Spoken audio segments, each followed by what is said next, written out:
Hi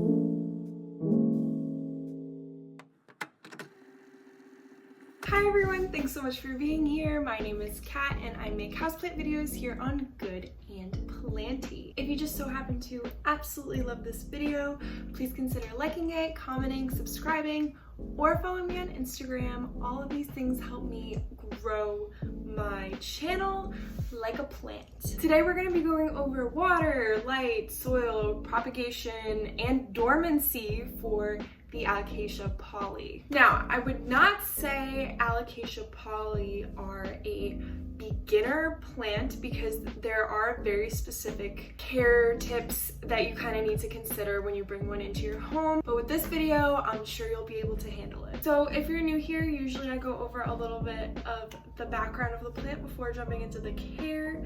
So I will put time codes here and let's just get into it. This plant I actually did not know, but is a man-made cross. So this didn't happen naturally in the wild, according to what I read and understand. The Alocasia amazonica was first, and then the Alocasia polly came to be. And to my understanding, again, I'm not a botanist, I'm just trying to relay the information that I understood, was the Alocasia polly and Alocasia amazonica are very similar. The Alocasia polly is just kind of smaller if you put them side to side, but the care is pretty much the same, and honestly the names are kind of used interchangeably. So if you're confused about amazonica versus polly, that's what the deal is. Sorry, my hair is like still wet. Let me get the star. Okay, so water. Basically, I'm just watering these plants when I see the moisture meter get to about a 2 or a 3. I personally only water with distilled water because the roots are a little bit sensitive to some of the things that are found in regular tap water. I found that that's helped me quite a bit. In the winter, you're gonna wanna pull way back on the water, and that's because this plant actually goes dormant in the wintertime, but that is something that I'm going to touch later on in the video. In the winter, you're only going to want to water these plants when it is almost completely dry, honestly. Like, the watering is going to go way down. If your plant is getting too much water, you'll be able to tell because the leaves are going to start turning yellow and soft and dying, and that's a good sign, a bad sign of root rot. If your plant is not getting enough water, you'll kind of notice some browning of the leaves and some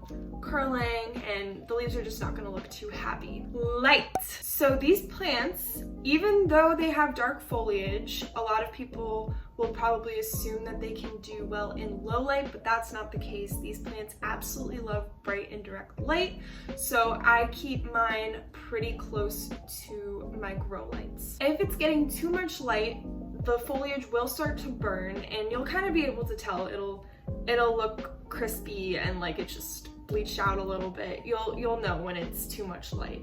So that's probably if you're keeping it in a south-facing window with no curtain or anything, or way too direct under grow lights. If it's not getting enough light, the leaves will start to droop over a little bit and will also maybe yellow. I know that the diagnosis is a little bit tricky because some of the warning signs are very similar for different issues, but when a problem comes up with your alocasia, just try to analyze what the environment is and what it needs and where you're kind of lacking a little bit. Also for light, I'm going to mention that these leaves are fantastic dust collectors.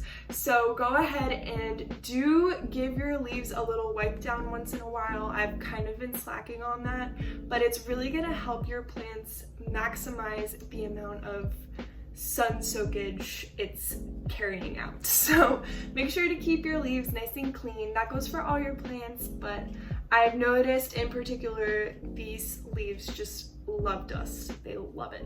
Soil / repotting. These plants, like its relatives, don't mind being root bound at all. Don't rush to repot these plants. They do like to be a little bit snug in their pot. For the soil, I put peat and orchid bark in the soil, as well as additional perlite because these plants do really like an airy mix, so that all helps keep it airy.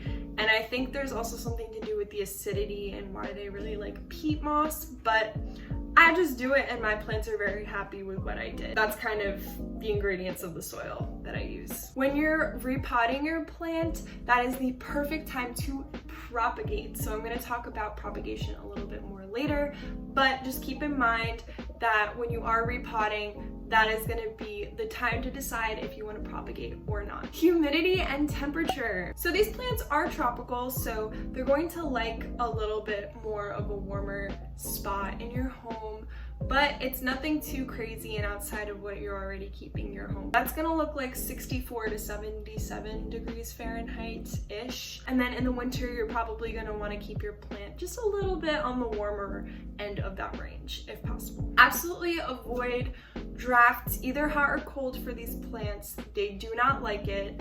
And that's kind of a mixture of the temperature that they prefer, but also the humidity. These plants absolutely love humidity, and if you want to avoid crispy tips, I know I have a little bit of crisp, but it would be a lot worse if I didn't keep this almost right next to a humidifier. They love humidity and moisture in the air, so just keep that in mind when you go ahead and bring your Alocasia Polly home. Fertilizer! I only fertilize in the spring and the summer, and I use a heavily diluted organic fertilizer. I just put it in the water and use that maybe once every 2 weeks-ish, but I am pretty light on my fertilizer. I prefer to be on the safe side and not go crazy. You're not going to want to fertilize it in the wintertime because you risk burning the roots. Propagation! Okay, here we go. With a lot of like philodendron and pothos, it's pretty simple to propagate because you can kind of snip by a node, put it in water and forget it. But for these, definitely be careful if you're bringing scissors near this plant. You'll notice that the bottom leaves here, they'll probably be dying on you, and that's just not your fault. It takes a lot of energy for these plants to push out new growth, and it's extremely common to lose smaller lower leaves as a new leaf is coming in. So this leaf just came in, and now these leaves are kind of slowly on their way out. Why do I say this during the propagation section? Well, that's kind of comes down to the growth pattern of this plant. Every leaf brings out the next new leaf. So if you're bringing scissors near this plant to prune, keep it towards the bottom, because if you damage the newest leaf, you're gonna stunt the growth and no new leaves are gonna come out. So be very careful with scissors around this plant and what you're chopping off. Instead, how you wanna propagate this plant, there's two ways. The first way is through bulbs. So these plants do produce bulbs that you can kind of pick off when you're repotting your plants, and you can save them. I'm currently experimenting with that. I think I started a little bit too late in the season, so I'm not sure if anything is gonna come of that, but I'll put in clips of the bulbs that I picked out, and basically I put them in little tiny pots with very airy, like mostly perlite and just a little bit of soil, and I don't know, I keep it moist, I try to keep it warm and under good light, and that should produce growth from your bulbs. But again, I did start a little bit later in the season, and growing plants from bulbs can be a whole other video in itself. But just keep in mind, if you're repotting and you see these little funky things, you know, popping off, don't be alarmed, save them, and that could be the way that you propagate your Alocasia Polly. The other way to propagate is if your plant is big and mature enough, you can just root divide while you are repotting. So these two are two separate plants probably.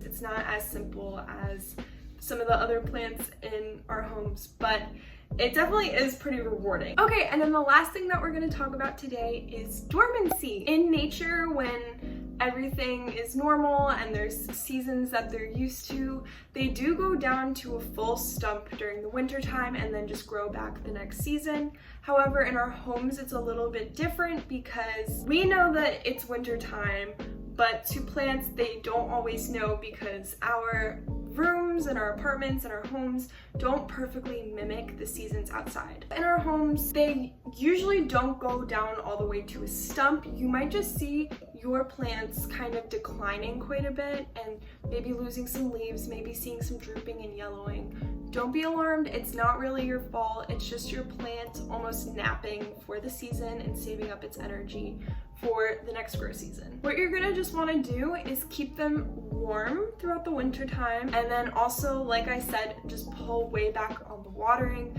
because you don't wanna overwhelm these plants with water when they're not as active. You also don't wanna completely neglect them and dry them out completely, otherwise they're not gonna come back in the spring. It seems kind of overwhelming and complicated when you hear a plant goes dormant for the winter time, but in the case with the Alocasia poly, it doesn't have to be that crazy. Okay, so that's gonna be it for today's video. I hope that was helpful to you. I hope you learned a little something about the Alocasia poly. I like this setup. I feel like I'm in an Alocasia poly jungle. Thank you so much for watching. Please comment down below if you have any extra care tips. That would be greatly appreciated. And I will see you in the next video. Bye!